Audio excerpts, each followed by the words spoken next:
I didn't know it at the time, but my own hormone health chaos was actually going to be that personal spark that ignited me to help others heal their hormones too and find peace in their body. And this video is about that process, as short as I can make it, 2 decades, that process of me not having a period for 6 years to then where I am now, healing my hormones and teaching others how to do the same, which I love so much.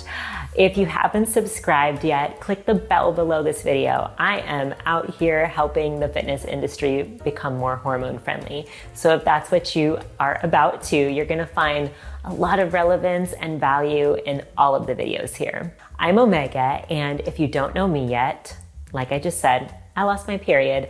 And that experience, it launched me into the path I am on now. It's the world of hormone health, and through the academic studies I did and the clinical work, through all of that, I created a certification program to provide the mentorship, a roadmap, and my personal support for other personal trainers who are also on the path to become hormone health coaches, and it's my favorite work. But if it wasn't for my personal journey that I went through, I don't know if I would have come to this point. I talk a lot about my hormone chaos a lot, but when I got my period back, I didn't know that I had low progesterone. Nobody was talking about the symptoms of that.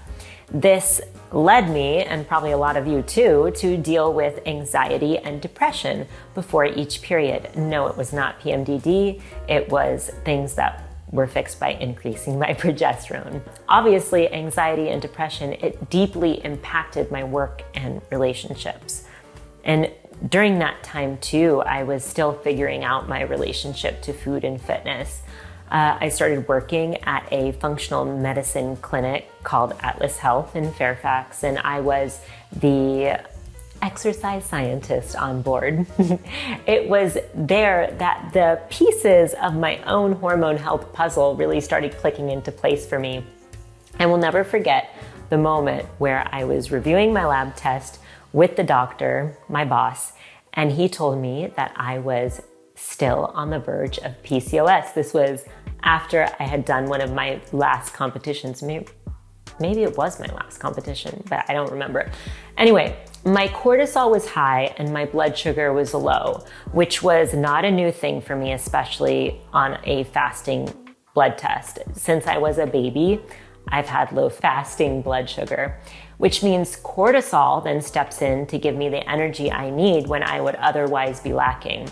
And this affected egg development in a trickle-down way. I won't get into the physiology, but it eventually led me to have really painful cysts on my ovaries. So, armed with this knowledge of being on the verge of PCOS, I knew I had to change something about the exercise intensity and the fact that I exercise most days in a fasted state. Not proud of that. And this next part is gonna sound a little bit cray-cray, but I stopped weightlifting for 1 year, an entire year, and just did low intensity, long duration exercise, mostly for gut health. And it was a lot of walking and stretching, to be honest. And this was all to get my hormones and gut under control. And to be clear, I would not recommend this for someone else. I did this with the doctor that I worked with under his guidance. So please don't take this as a recommendation. It was something right from my physiology. So while I did this, I also made sure to eat every morning right when I woke up. I would wake up at like 4 a.m. literally to make myself food, meditate, go for a walk, and then go to work and be there at sometimes 8 o'clock. So when my time at the clinic was coming to an end and I no longer had to wake up at 4 a.m., after learning so much about hormone health, working with hundreds of women and healing my own hormones, I started to want to share more online because at the time, no one was talking about this. And I had yet to even hear of cycle syncing at this time too.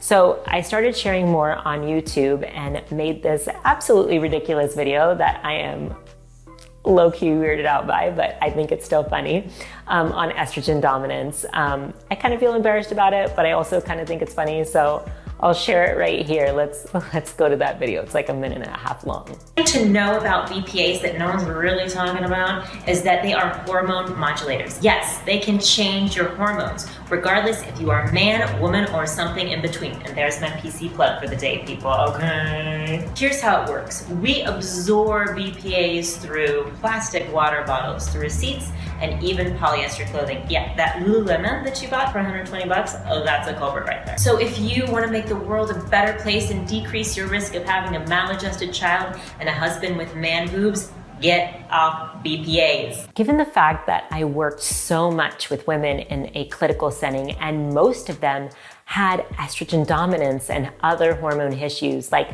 high cortisol, like me, I wanted to bridge the gap between hormones and exercise. And when I started doing this, I saw amazing results, not only for myself, but years later, I applied it to my clients, and my client Rose, you'll see her pop up here on the screen, her bloating went down. My client Iris gained the confidence to buy this bikini without restriction or intense exercise. And overall, my clients just reported to being more connected to their body versus trying to contort their habits to fit into what mainstream media thinks their body should look like. And slowly, I started seeing more personal trainers catch on to the hormone health conversation. And I loved it.